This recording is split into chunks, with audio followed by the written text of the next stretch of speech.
Israel की intelligence भांप नहीं पाई कि हमस इतना बड़ा अटैक तैयार कर रहा है। हमास ने एक तरह से जो हमला है 5000 रॉकेट एक साथ फायर करने, ये इसराइल के लिए बहुत सरप्राइज वाला फैक्टर आ गया। इसराइल की ताकत अथाह ताकत है और उस ताकत के साथ वो पूरी तरीके से उनसे लड़ भी रहा है।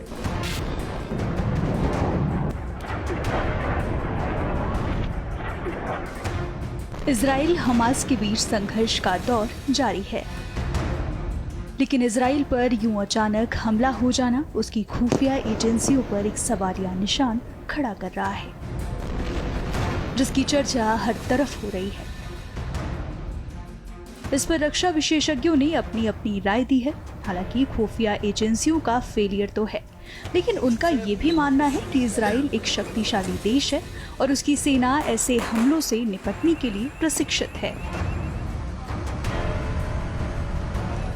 इसराइल पे ये जो अटैक हुआ है, इसराइल की 75 साल की हिस्ट्री में कभी ऐसा अटैक नहीं हुआ इसराइल के ऊपर कि मिलिटेंट्स इसराइल के अंदर आ गए हों जैसे हमस आए हैं। इसमें एक चीज़ तो ये है कि फेलियर रहा है इसराइल की इंटेलिजेंस। एक्चुअली 3 फेलियर रहे हैं। इसराइल की इंटेलिजेंस भांप नहीं पाई कि हमस इतना बड़ा अटैक तैयार कर रहा है, और वो भी गाजा पट्टी है जो कि सारी चारों तरफ से, तीनों तरफ से इसराइल से घिरी हुई, चौथी तरफ पानी है, समुद्र है, मेडिटेरेनियन। तो इंटेलिजेंस इसको भांप नहीं पाई। दूसरा, इसराइल की बॉर्डर सिक्योरिटी, उसका क्या हुआ? जो फेंसेस है वहाँ पे सोल्जर्स हैं, टैंक्स हैं, इलेक्ट्रॉनिक है, सारा कुछ है, ड्रोन्स हैं, रोबोटिक्स हैं, उस फेंसिंग को तोड़ के अंदर आ गए, तो बॉर्डर सिक्योरिटी का भी फेलियर है। और तीसरा एक और फेलियर है, तोड़ के तो आ गए, अंदर 40-40 किलोमीटर तक आ गए हमस के मिलिटेंट्स। तो रिस्पॉन्स जो रहा इसराइल का, उसका भी बहुत बड़ा क्वेश्चन है। तो इस पर तो डेफिनेटली इसराइल के अंदर भी हो रहा है, और आने वाले वक्त में अभी ये पूरा मामला थोड़ा रफा दफा हो जाए तो आई थिंक इसराइल के इंटेलिजेंस चीफ वगैरह को रिज़ाइन करना पड़ेगा, उन्हें रिस्पॉन्सिबिलिटी लेनी पड़ेगी, क्योंकि इंक्वायरी होगी ये हुआ कैसे। That is one. तो इट्स एंड इसके ऊपर होस्टेजेस ले रहे हैं ये लोग।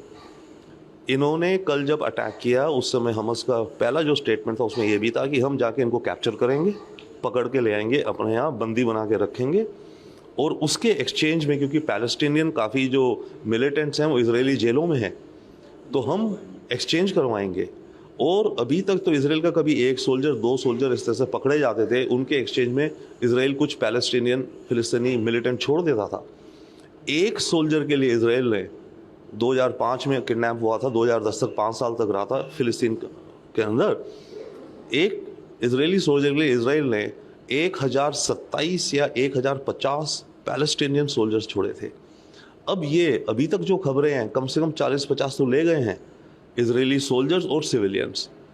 तो अगर ये 50 के बदले में 1-1 हज़ार का अंदाज़ा लगा लिए तो 50,000 है। इसराइल में इस समय करीब 10,000 पैलेस्टीनियन जेलों में है। आज हमस ये कह रहा है कि हमने इतने किडनैप कर लिए हैं कि एक्सचेंज में हम सबको छुड़वा लेंगे। तो ये एक बहुत ही सोची समझी तकनीक और स्ट्रैटेजी है जो हमस ने अपनाई है। हमास ने एक तरह से जो हमला है 5000 रॉकेट एक साथ फायर करने, ये इसराइल के लिए बहुत सरप्राइज वाला फैक्टर आ गया। और ये वाकई में कहीं ना कहीं बहुत बड़ा इंटेलिजेंस फेलियर रहा है।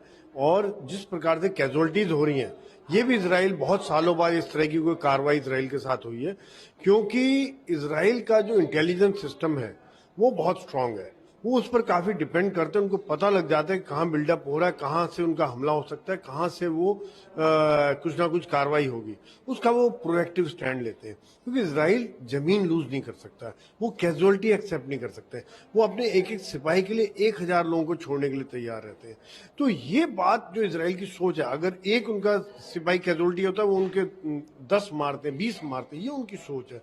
तो इस प्रकार से जो उनके ऊपर रॉकेट अटैक, साथ ही साथ जमीन, हवा, समुद्र, टनल, हर तरह से अंदर आके सेना के बेसिस पर सिविल इलाकों में, बिल्टअप एरिया में घुसना, तो ये वाकई में इसराइल के एक आज बहुत बड़ा चैलेंज है। और जो इसराइल अब रिएक्ट कर रहा है वो एक एक्सपेक्टेड लाइन पे था कि वो अभी उनके जो हेडक्वार्टर्स हैं, कमांड कंट्रोल के लीडरशिप हैं, जैसे उनके इंटेलिजेंस चीफ के घर पर हमला किया, या वो उनके जहां जहां से एम्यूनिशन डंप होंगे, पेट्रोल डंप होंगे, उनको बर्बाद करेंगे, ताकि जो लोग अंदर आ गए उनको और सप्लाई ना मिल सके, क्योंकि वो लिमिटेड सप्लाई लेकर गए होंगे। तो वो कितने देर तक लड़ेंगे?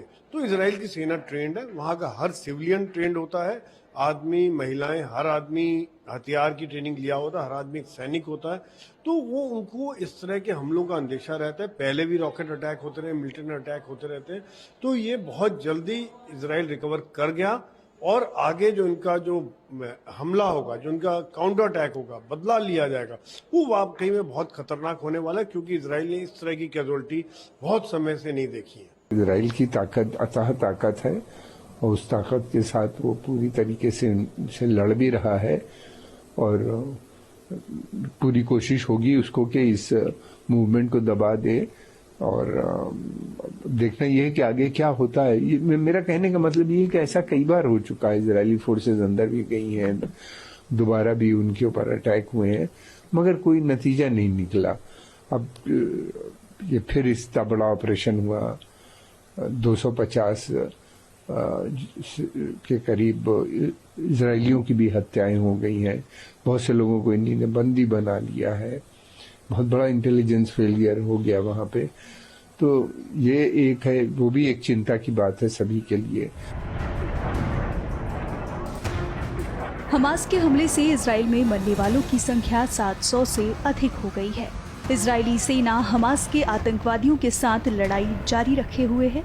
इस संघर्ष में 2243 से अधिक लोग घायल हुए हैं, जिन्हें फिलहाल अस्पतालों में भर्ती कराया गया है, लेकिन तनावपूर्ण स्थिति बरकरार है।